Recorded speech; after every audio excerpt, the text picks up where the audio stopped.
Hey everyone, it's Norm here from Tested down at Sideshow's headquarters for Sideshow Con. Amy, you guys have a lot going on this week. Yes, we wanted do. and congratulations on a big event. I know there's a lot of work putting this on and a lot of work behind the scenes from the art team, sculpting, prototyping, painting, worked on the cut and sew for the premium format figures as well as other collectibles. But premium format's what I wanted to start with today, because you have some wonderful DC characters. Yes, we've got so many exciting pieces. Fans may recognize some of these, but this is some of the first time that these ones are being shown at a convention. And we are so excited to not have the plexiglass so we can show their full glory.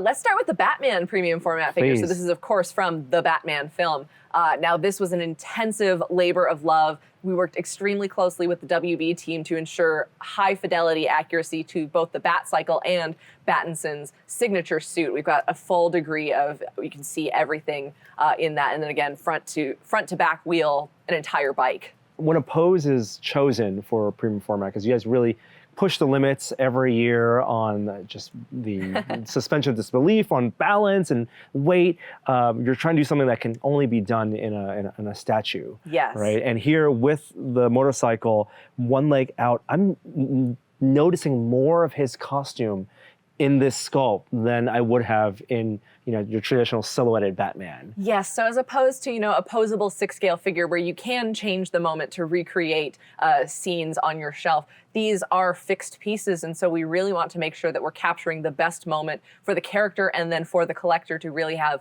a storytelling element, and like you said, really show a lot of that costume. We've got a nice degree of the torque in his waist to really show all of those elements. And again, working closely with WB, we want to make sure that we emphasize their handiwork in this quarter scale version. And then we've got, all the bike element details. So there are those kind of engines and engineering elements. And it does have a light up feature on the headlight and the tail lights as well. So fans can get a little bit of that going in their collection. And yeah, so this is just kind of a moment that's full of kinetic energy, so much potential. You can feel him getting ready to either step on or off and kind of imagine that storytelling. And then there is a mixed media element to this. The cape, piece. Of course. Yes. Yeah. So this cape has a really cool design because there are two different fabrics for the interior and the exterior. We've got that faux leather element that has a really sleek black exterior, and then we've got the kind of more silken interior that has some of that weathering. You can see some of the spatter from maybe driving around the rain-soaked Gotham City streets.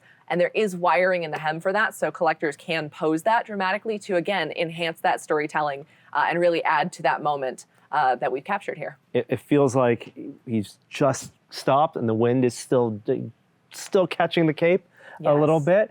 And even, a character, the cinematography would love the Batman, love what the team did there. So much of it shrouded in darkness. Yes. Here, it's a statue where even in pretty even light, it looks great. Yes, and we wanted to make sure, again, in those details, when you can pull it out of a movie scene and have it in your shelf, you get to capture all of those little bits and bobs that you didn't have a chance to see, to pause and go frame by frame in the film. And then, of course, I'd be remiss if I didn't mention that likeness, because we worked to make sure, you can tell a Batman by his chin, his jaw, the cowl especially, and so we really worked to capture this new evolution of the Batman in this piece. Wow, that leather cowl, the stitching that's in the sculpt, really there, along with just like all the wear and tear, of course. Yes, to the character would have. recreating those costume elements, even if they're not fabricated for the piece. Yeah, so this is replicating something, of course, that was a real costume, was a real actor in a movie, but then the other DC characters, sometimes just you're letting the artists that you work with do their takes. Yes, and so the other characters we have on the podium here, these are comic book inspired. We draw from a wide range of their best appearances, the most iconic elements, like if you're gonna do the Penguin, you're gonna do him right, what are those signature elements that you have to have? And so this is Sideshow's first version of the Penguin ever.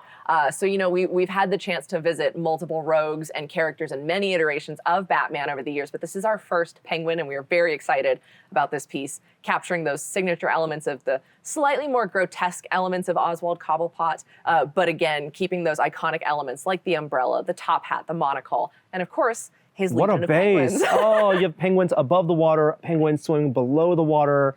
You have very cleverly, I think, designed the base so you can look under the water. Yes, with you some can even translucency right there. Yes, you can even see where his leg disappears on the top of the sculpt. It is underneath, and the painters did a special job to make sure that the lighting and the paint job, not only we've got the semi-translucent that does catch its own light, but the change in the paint variation and the values under the water, there are more of those blue and green tones as opposed to above the surface. Wow. And even though it's mixed media, you have fabric for his coat here. Yes. The sculpt, all the bends and folds, the way it's painted, looks like it could be fabric as well. Yes. That is such a cool texture. Yes, and so we had to make sure to add some of that distress, and we really want to make sure that the costume and the character are in conversation with their environment. And so this isn't just a fresh coat that he's put on. He is in the Gotham City sewers. This is worn and pilled a little bit. We've got that faux fur element that really has the same amount of distress that, say, his gloves do or the rest of his costume, that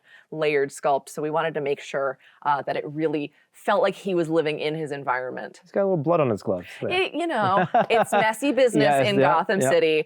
His penguins even have some of that battle damage to them as well. Really just capturing a more seedy side of Gotham as opposed to some people may conjure up a more cartoonish image of the penguin, but this is a villain who is not to be trifled with. Yeah, I've noticed you guys are using more of that translucency in the statues now. It really captures light nicely so that fans, if they have a dedicated lighting setup, will have an extra element of that in their collection. But if not, it still adds the effect of water or flames for characters that have flames on their base and such like that. Tell me about Wonder Woman behind the penguin there. Yes, so this is our new Wonder Woman premium format figure. This is Wonder Woman saving the day as she is heroically stopping a bank vault robbery. One of the great elements of this, you can see we've got that kind of melted metal texture in there as well with the paint job, the heat from the paint. We've got those dynamic bursts of energy as she's stopping bullets with her bracelet. And this is kind of an idealized, modernized Wonder Woman, not from one specific comic book reference, but we made sure to, again, capture those iconic elements of her design and really create a modern representation of Wonder Woman for fans and a very action-based pose. Totally. Love the gauntlets, love her boots. Of course, the skirt there. You have elements of Wonder Woman's costume has changed so much over the years. Yes. But pulling the familiar lines that even in the movies have pulled from in this version. Really, really cool. Amy, this is such a cool take on Batman. It's an Elseworlds story, but a very popular one. Yes, so this is the premiere of our Gotham by Gaslight Batman premium format figure. And you mentioned Elseworlds. This is the first time that Sideshow's revisiting Elseworlds since our Red Sun collection that we did many, many years ago. So we're very excited to be showing this iconic version of Batman from an alternate version of Gotham, the very Victorian era, as he's tracking down Jack the Ripper. So this is an antiquated Batman. You can see that his tech may look similar to how it does in the future, but there's those antiquated elements. He's got the interesting straps on his boots, the really handmade, homespun bat costume, as well as he tries to find the man who framed him for murder. I mean, it's all in the cape and cowl, how it's a cloak, not really a traditional cape in the modernized Batman. Instead of batarangs, you got daggers, and even the way the costume, I see buckles, the way it's cinched on him. Yes. That's so cool. So in the sculpt, there are those elements that really call out the pseudo leather construction, really capturing that in the sculpture detail. But then we've got this faux leather-like version of the cloak as well that has wire in the hem for posing, especially if you're going to be on a dramatic Gotham City rooftop, the very steam-powered city. But yes, this was made in consideration with the historical costuming element to make sure that it fit in with the time period as well as the designs from that iconic comic book. And then we even have stitching in the cowl of the costume, which is sculpted there to, again, capture that kind of feel that, this in the Victorian period, if he had to put together a vigilante costume, what would that be composed of? You're telling me that members of your cut and sew team, Esther, were very into historical costuming, and so this must have been a joy to work on, to recreate some of that, but with a superhero spin. Yes, and in a quarter-scaled version, and you can even see that it is layers, so there is the bit of the capelet, and and then there is the longer cloak that goes down beneath. So fans will have two different kind of layers of the costuming to provide different kind of style and posing for with their piece. My favorite element might be the rope, though, because it adds a little bit of that foreground. You're looking at both that against the costume and the cape as well, and so dynamic. Yes, so this is a soft goods component, and this is a prototype, so I'm not sure how it will turn out in the final production piece, but we will be sure to keep that, dynamism, maybe a little bit of posability and flexibility, but it does have to support the grappling hook at the end there. So really getting some of that mid-action as he's on a Gotham City rooftop. And when you say this is like a debut and it's a prototype piece, like your artists are working on these for weeks and months, yes, right up to the debut. The paint is dry, but yes. Wow. Yeah, this is the prototyping phase, and it goes back and forth because as the piece is being painted, maybe some considerations about the clothing will change. Yeah. And so it's not necessarily a linear process with these, but the finished product, when we get it to Sideshow Con and the display, it all comes together harmoniously. What an incredible collaboration from the sculptor, then all the mixed media and the paint just really then elevates it to a whole new level. Yes, and we hope that fans are excited to bring home this different version of Batman as well to their collections. Oh, amazing. Amy, I wanted to wrap up here with something that's not in the premium format line, but was so eye-catching. I thought these were unpainted, but this is an art piece. Yes, so this is the debut of Sideshow's collaboration with Daniel Arsham, who is a contemporary fine artist who really excels in the space of creating future relics. He loves to play with pop culture and the timelessness of iconic characters and things, but imagining from an atypical time period, maybe 10,000 years in the future, where they've been overcome by the natural erosion of time. And the debut piece in that collection is our C-3PO crystallized relic statue, but you are also getting a first tease of our R2-D2 and Han Solo in carbonite pieces with Daniel Arsham. And these are officially licensed by Lucasfilm. What's so cool, and this is his aesthetic, where it's a stark color, but the weathering isn't in paint. The weathering is in sculpture. Yes. So it's not looking at grime buildup. It's not like it's all looking at how something like an R2-D2 or an astromech has pieces that are broken off with crystals growing inside? Yes. So these are cast and scaled down versions of one-to-one recreations that he has done in his actual studio. He has a proprietary pattern of these crystallized pieces, and in those one-to-one scale, incredible contemporary art pieces, he does place crystals and precious materials, but we wanted the collectors to be able to bring home this unique vision of the Star Wars world for themselves. So we have these scaled down versions that do recreate the crystallized patterns in the cast material here, and they are in that beautiful white to really almost emphasize like a bone-like, or again, relic, archaic piece of history from maybe far in the future, even though we recognize it as the pop culture of the moment. And they're on these beautiful, slightly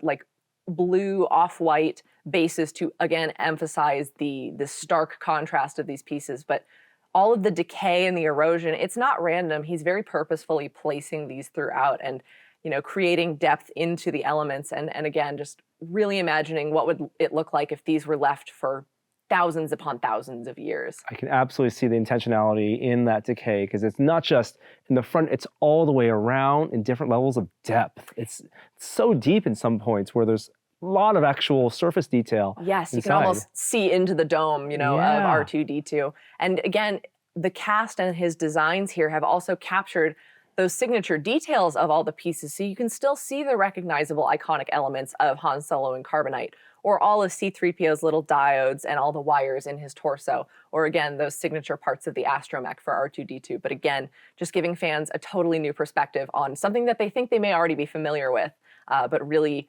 mythologizing the pop culture of this moment. And Sideshow's always been looking out for artists to work with in established lines, in developing new lines. Yes. You guys have wonderful partners who do their own signature pieces. What are some of the things that you're most excited about that you're showing off at Sideshow Con? Oh my gosh. I mean, we've had so many amazing reveals all throughout the week, and people can check those out on our website. But I know we've got some incredible half-scale Lord of the Rings from Infinity Studios coming up. That's amazing because, again, characters in different scales. There's a half-scale Gimli who, is shorter by stature.